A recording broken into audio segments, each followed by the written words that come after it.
doing two sections. I'm the first section, and then Rachel's going to do the second section, which is going to go over all of the options that are out there.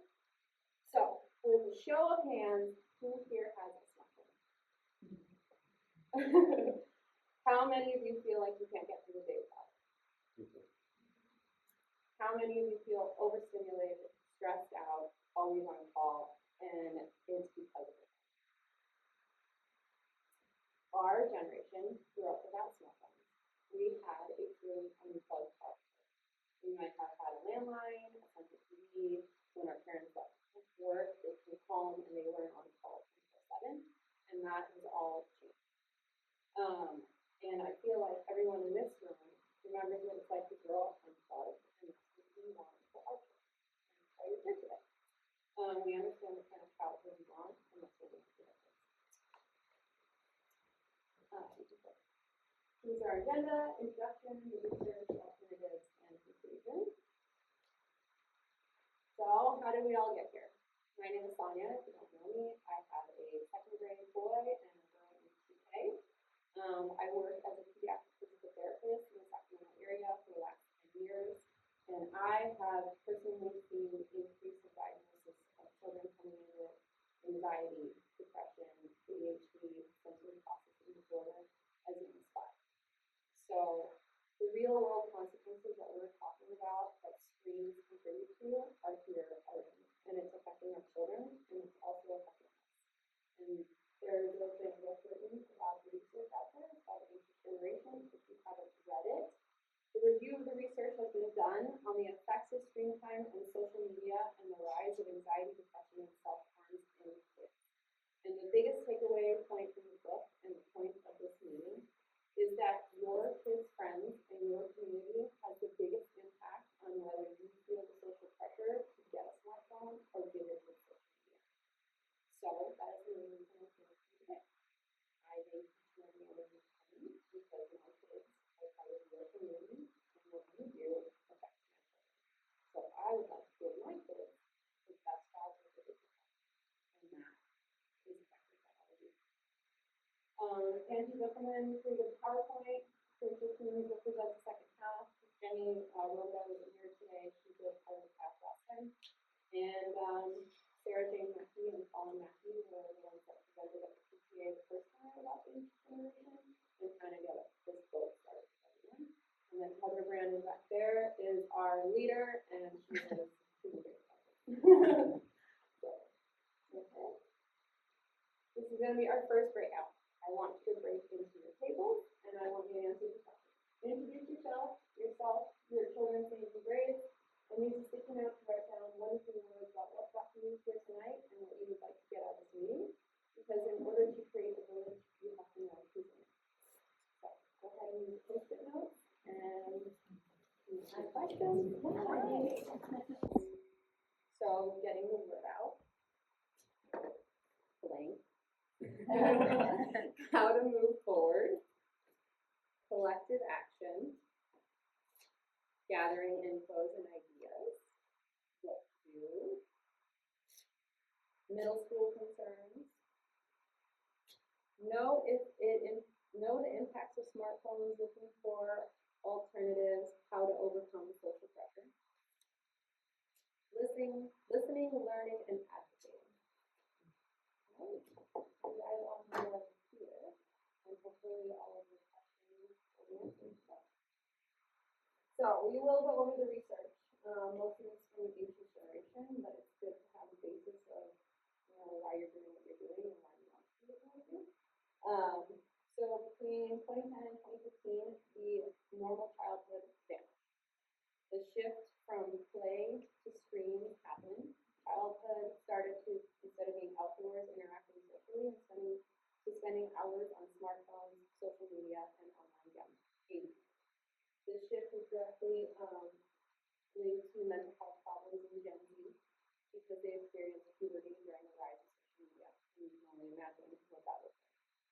The phenomenon is caused by the combination of overprotective parenting, so too much supervision in the real world, and underprotected online world, unrestricted access to the internet, are the major reasons why children born after 1995 are called anxious generation.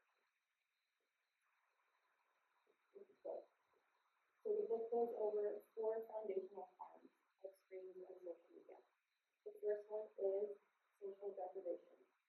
So instead of our kids having face-to-face contact where they learn social cues, eye contact, body language, context of the conversation and tone, all of that they need to develop in socially and be successful in conversations, relationships, work, and society, all that goes away when you put a screen in front of them. Cyberbullying increased because saying things online is easier than saying it in someone's face. The sharing of inappropriate photos, videos, shaming kids, making them relive their worst moments. I mean, can you imagine if the worst moment in middle school was filmed, put on the internet, and 10 years later, people are still laughing at you? It creates trauma and mental health disorders. And then now we have the rise of AI friends. The rise of children that interact mainly with a fictional person, saying that that is their best friend. And for adults, the rise of cyber relationships, and even AI bots encouraging kids to commit suicide. Number 2 is sleep deprivation. The blue light and the infinite scroll of smartphones have pushed bedtimes later and decreased sleep quality, which is directly linked to mental health struggles. 2 a.m. scrolling is the biggest predictor of teenage depression, and it impacts all of us. How many of you, the last thing you do is scroll on your phone before bedtime to calm down or get some alone time? How many of you, the first thing you wake up, you pick up your phone and you scroll and you check all of your emails? It affects all of us. Number 3 is attention fragmentation.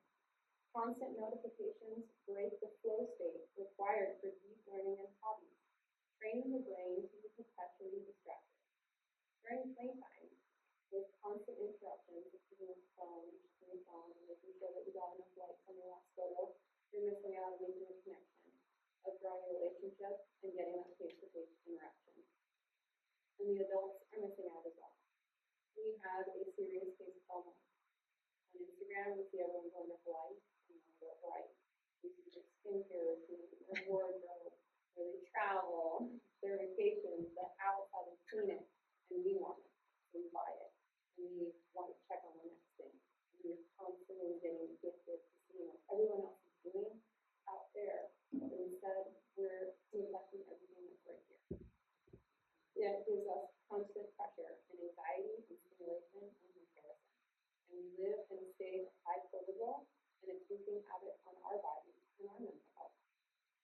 You can imagine that pressure starting at 10 or 8. And the last one is addiction. Social media apps are designed to give you variable reward schedules to keep you hooked. Everyone is chasing that small dopamine high. How many likes did I get? How many views? How many shares? And that builds dopamine-supported addiction loops in the brain and increases the likelihood of addiction later in life. So, how many of you think you're addicted to your life? I would go so far as to say that people these days are not addicted, but they're dependent. Because we cannot go through society without it. I can't sign up for gym class without downloading the app. I can't check my email anymore because I don't have a laptop. I have to look at the PTA schedule on Instagram to figure out when the next meeting is going to be, right? All of these things are designed to hook us and make sure that we carry it around in our pocket every single day in order to function. So, tell me what a 14-year-old would need a phone for. Besides safety, content, and communication. Think of all of the apps that you use on a daily basis, and think of which one a child would use. So, I wanted to add this slide just to talk about some video games, because it was a life lesson for me. If I go to Target and I look at the toys, I can go down the boys' toy section, and they're all Roblox toys and Fortnite toys. And to me, I thought that they were childhood video games that was directed to children. But in fact, these pose a great risk. Roblox is one of the most dangerous video games out there. It has user-generated content,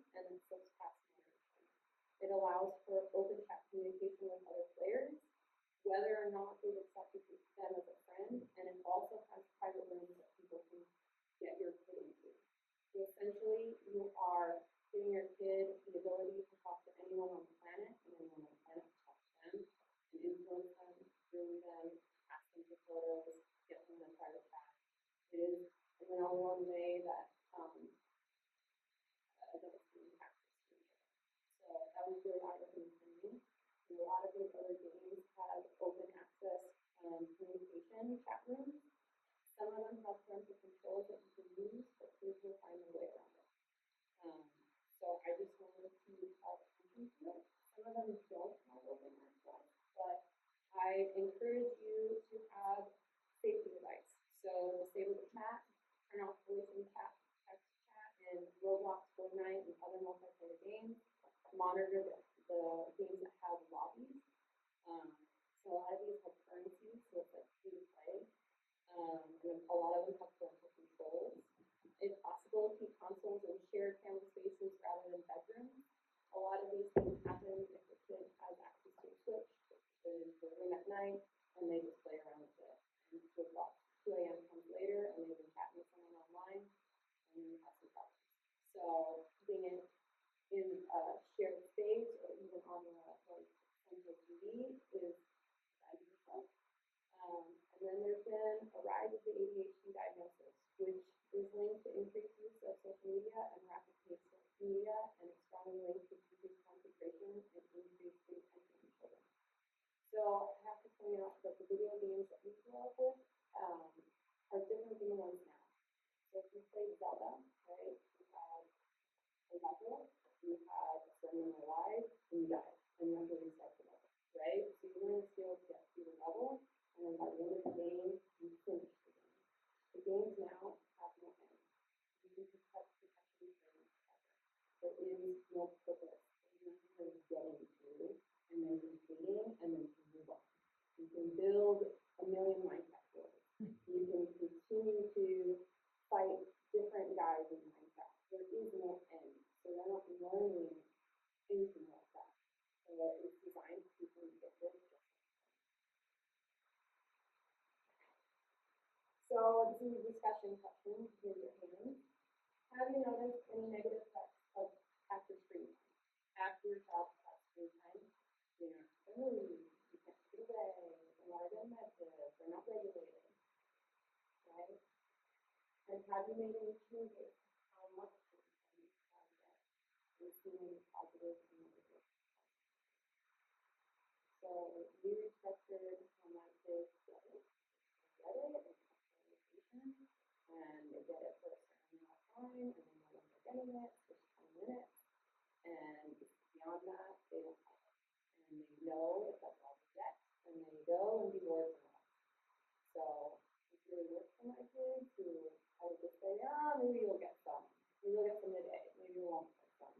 But knowing that they're going to get that like 20 minutes is good enough, and I feel like it makes my computing time really good at that. And are they able to really good about getting outside and surrounded with each other? So it's been really helpful, and that's the way. So this is the most important part. Our village. Why one parent can't fix it alone. If you are the only parent in your community that says no to a smartphone, and the 16 other parents in here give it to a smartphone, then your child will be isolated. And they're going to feel that social pressure, and they're going to have negative thoughts. If the entire community or your entire grade agrees to delay smartphones, then the social pressure vanishes. So what's happening here is thinking about your child's friends are the biggest component of social pressure to get a smart device or a social media account. If your little girl's friends are all on Instagram, then she's going to want to be on Instagram, and she's going to like exclude it from them. If none of them have it, then you can exclude it. You can't create a play-based childhood in a world where everyone else is in a phone-based childhood. And the only workable approach is the village approach. So, the village approach. Parents within a social group or grade must band together and coordinate. You gotta communicate. Stop guessing what other parents are doing. Are you getting this right? Can I tell you why it's going to? Then we have a discussion about using phones in our house or video games in our house. The parents of the kids that your kid plays with are the ones that you need to be talking to. Create a group chat for them. Encourage everyone to be on the same page. Create pacts. So families in a grade or a play group agree to a common standard. Ancient generation does waste what we passed, but here we did not like that there was an end date that gave you the release to get something after eighth grade.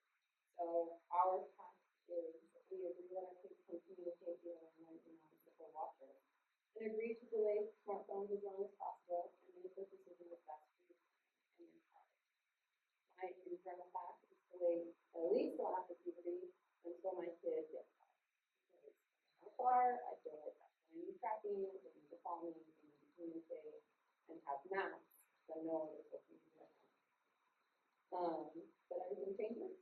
He's not going to be 15 for another 9 years, and the tech will change, but that is the real task that I have with my time.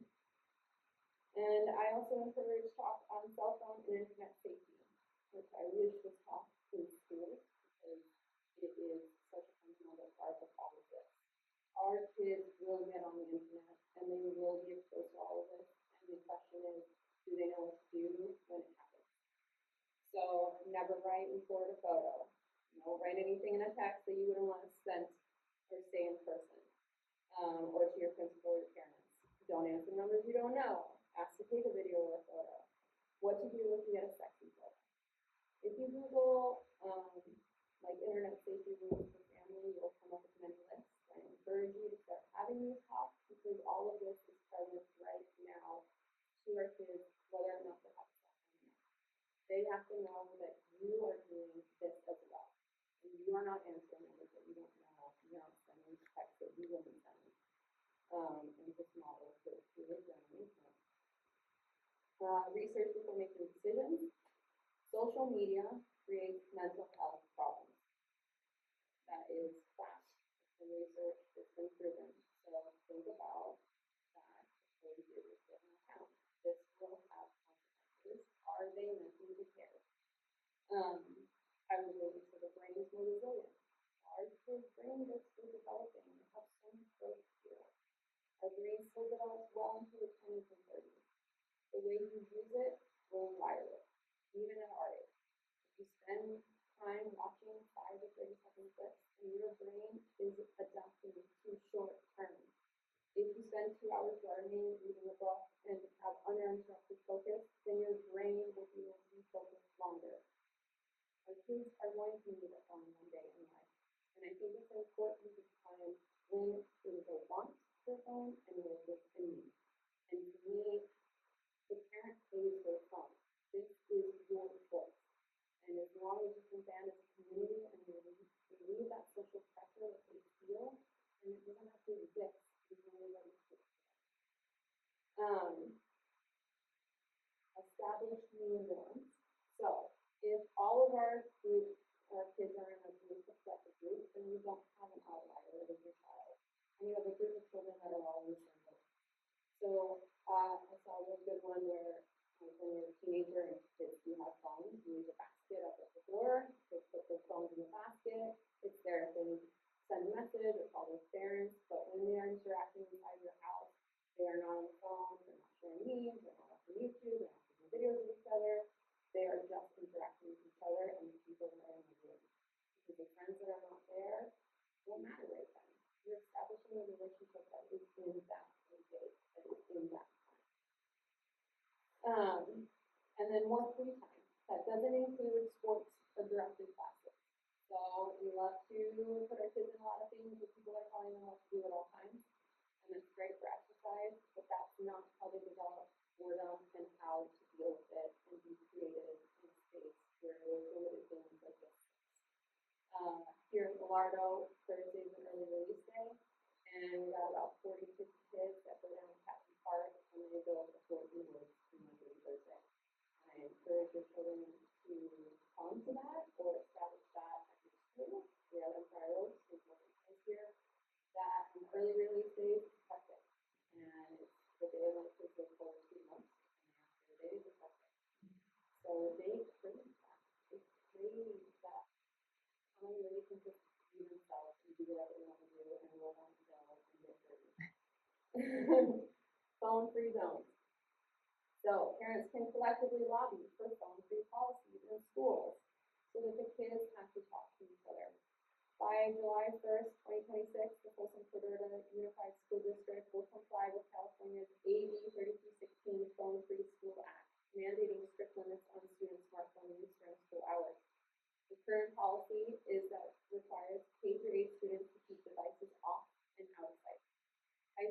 moving towards a phone off policy during class time.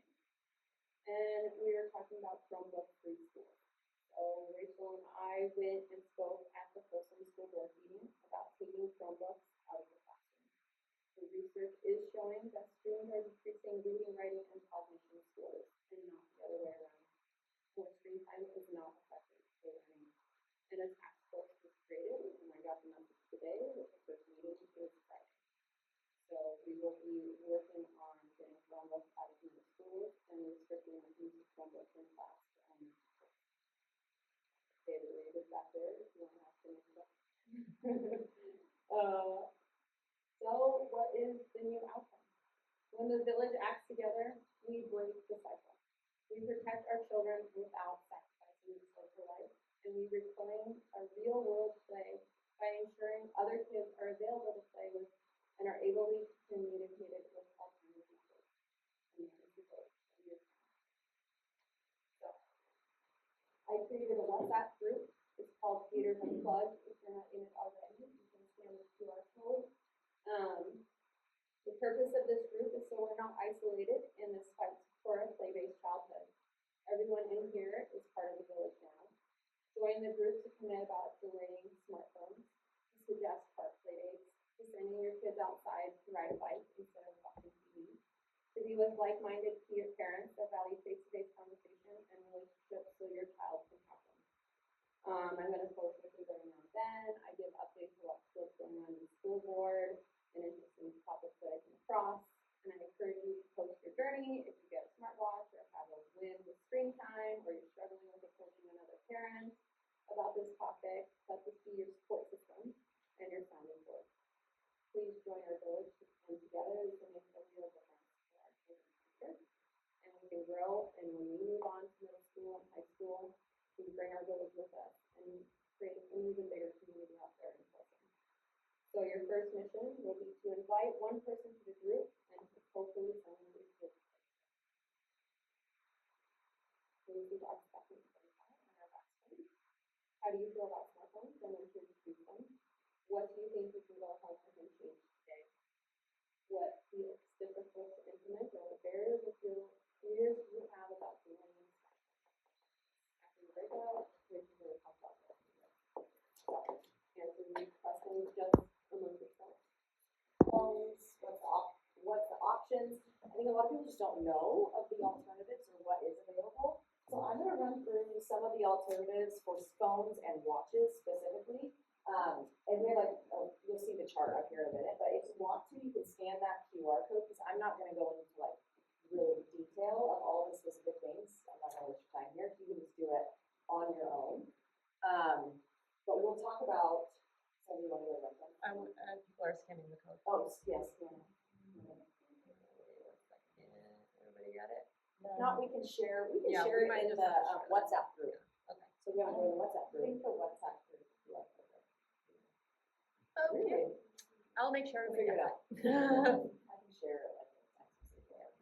Okay, so one of the things I know my son is in 6th grade, and one of the pushes to get a smartphone would be to be able to track him as he's more independent and he's leaving the house more, he's hanging out with friends, and so being able to track your child is a great alternative to a smartphone. So there's 4 different trackers here. Has anybody used any of these?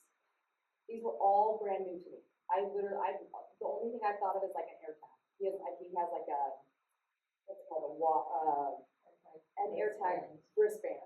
Yes, that we've used, and we really like that. But these are some options as well.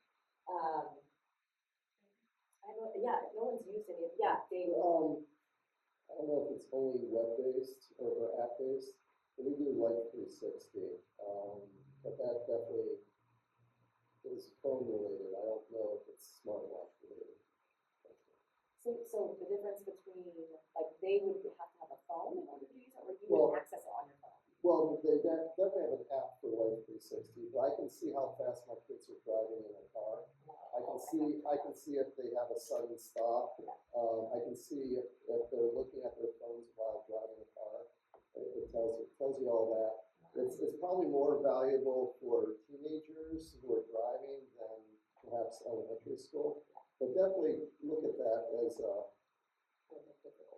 yeah, I was on a plane and it told my family I was going, 280 miles an hour. They got a great kick out of that.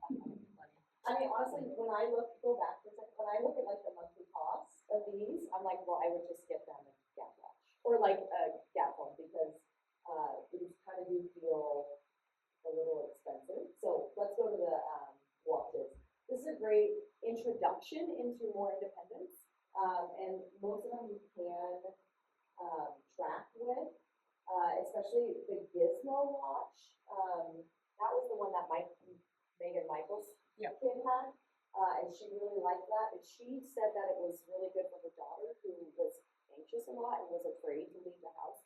The Gizmo watch gave her some independence. So she really liked that. The Gab watch, I think, is a very popular one. I know a lot of kids that have that. Some of the problems that I've heard with the different types of watches are the low battery life, because you have to charge them, and they require monthly plan subscription, base models. Anybody have any of these of use? Yeah, what do you guys have? Essentially the same as the Gizmo, it's just 2 T-Mobile. Yes. I don't like it. Yeah. It's just like died. It's like kind of cheap and classicy. I don't know. Yes. That's the feedback I've heard from everybody, is how like cheap all of the watches are.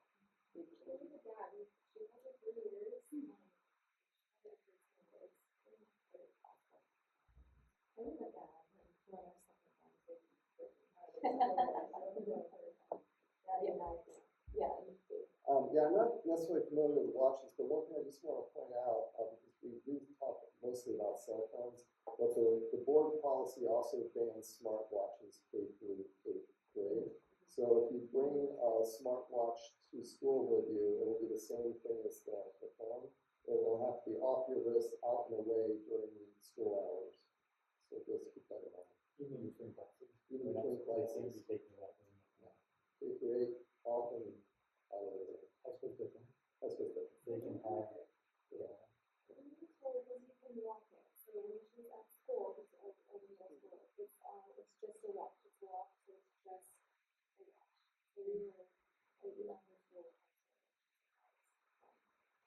Well, I think that's part of the reason for this task force, is because each school is interpreting the board policy perhaps differently, and it's not universally applied. I can tell you, as the person who drafted it, that would not be the intent of the policy. The policy is just like having a phone off, and as long as it's off, it just happens to be on the desk in front of you. No, it has to be off and away. So that would be at least the intent. Now, how, obviously follow the direction you're getting from your school, but we're hopefully with this task force going to have a standard universal approach to it.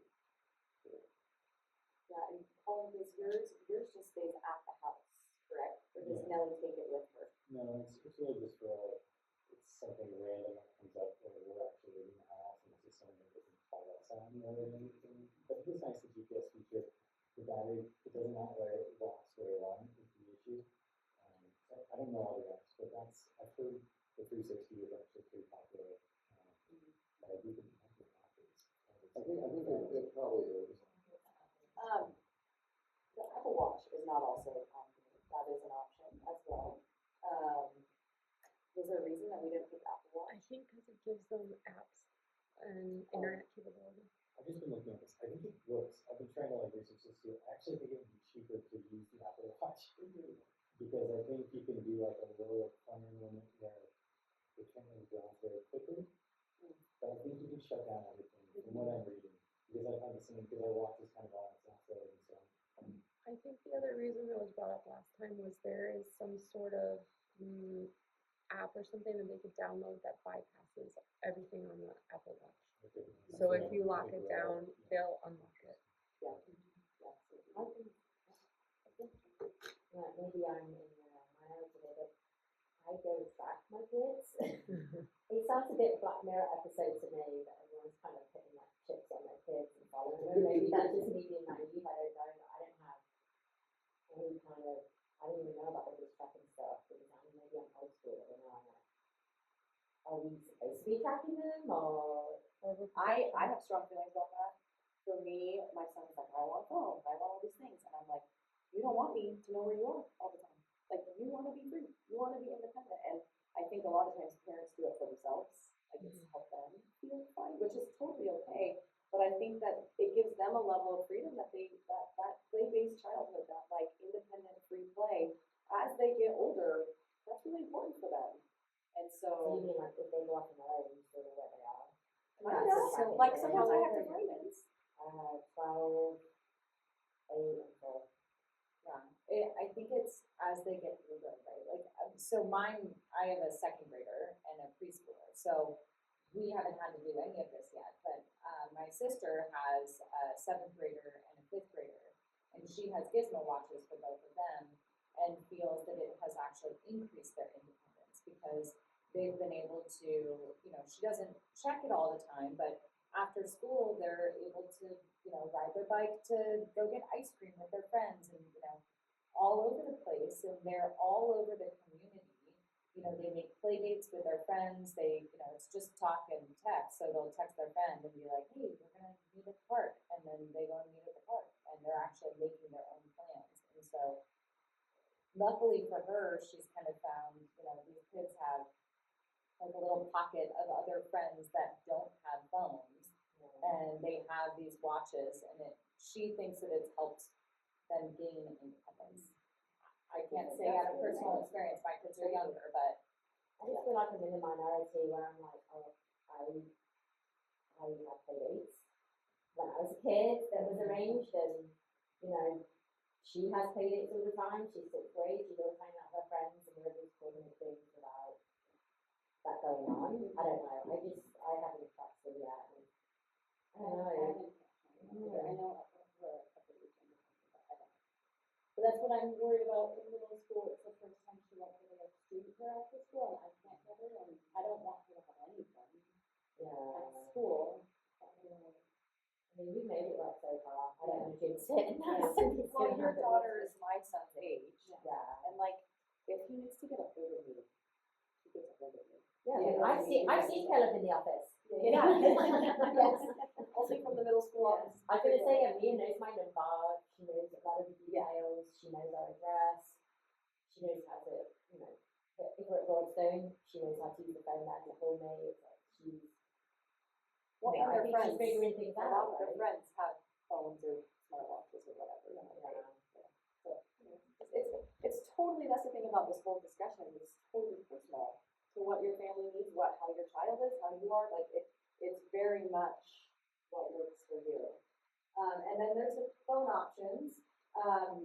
Laura has the Bark phone. Do you want to talk about that experience? Like, how you felt about that? I just didn't always end up with a full-on phone with access to YouTube and all things.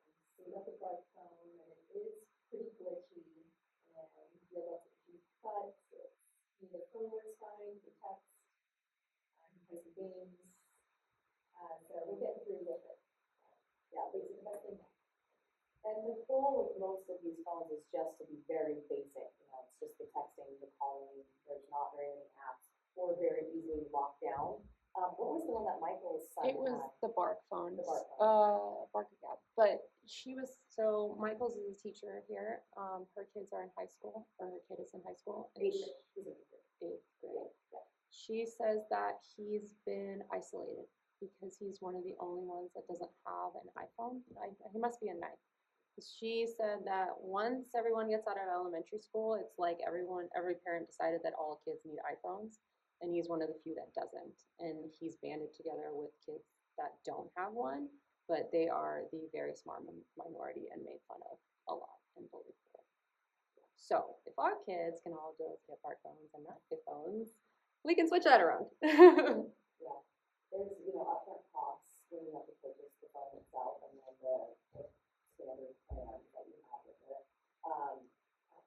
The feedback that I've heard from most people is just that they're like, it's not as easy going as a smartphone, or as like an iPhone or an Android.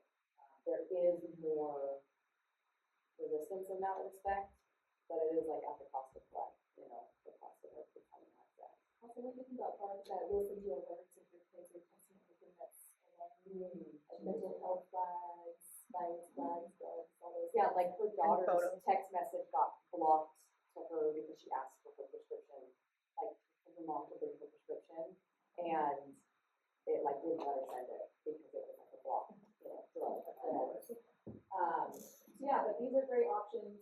They have, a lot of them have GPS tracking on them, so you have access to that. Anybody have any other thoughts, experiences? Yeah, that's like, these are pretty self-explanatory. This is one that my family, I was gonna bring it tonight, but I didn't bring it. We wanted access to having my kids be able to call us when we were not in the house, and then for us to be able to call in. And after doing research, I asked, people on social media what they do, and like overwhelmingly the response was the Tin Can. So I ordered Tin Can, I actually reached out to the company personally, and they gave me a code that you can get $15 off. The phone is $100, just for the phone itself, and then it's super personal or customizable to who the kid can call out on the phone with, and then who can call in. So I have to manually add contacts to the phone. My son wanted to call his friend, and I gave my son the phone number and said, wait, it's not letting me call because it was a non-approved number. And then there's like buttons on the phone that you can, it's like memory buttons. So my phone number is like the first button, and my cousin's the second button. So my 5-year-old can call me. Like he picks it up, and if I'm upstairs, he's like calling me from upstairs. So I really, really like that.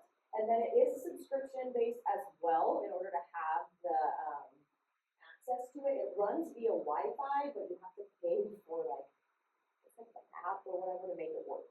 And so I just signed up annually. It was $99 for the year, which I felt like was a pretty affordable option.